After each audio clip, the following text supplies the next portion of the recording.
అమ్మవారు. ఈ అద్భుతాన్ని దర్శించుకోవటానికి చుట్టుపక్కల గ్రామాల నుండి ఎంతో మంది వచ్చేవాళ్ళు. బావి గట్టు మీది నుండే పూజలు చేసి అమ్మవారిని దర్శించుకునేవారు. ఇక్కడికొచ్చి మొక్కుకున్నోళ్ల మొక్కులు తీరుడు, వాళ్లకు మంచిగవుడుతోటి అమ్మవారి మహిమలు మస్తు మందికి తెలిసినాయి.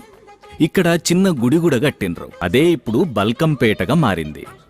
ఇక్కడ వెలిసిన ఎల్లమ్మ బల్కంపేట ఎల్లమ్మ అయింది. ఈమెను రేణుకా ఎల్లమ్మ తల్లి అని, జలదుర్గ అని కూడా పిలుస్తారు. అసలు ఎల్లమ్మ అంటే ఎవరు? పౌరాణికంగా ఈ దేవతకున్న ప్రాధాన్యత ఏంటి? రేణుకాదేవి ఎవరు?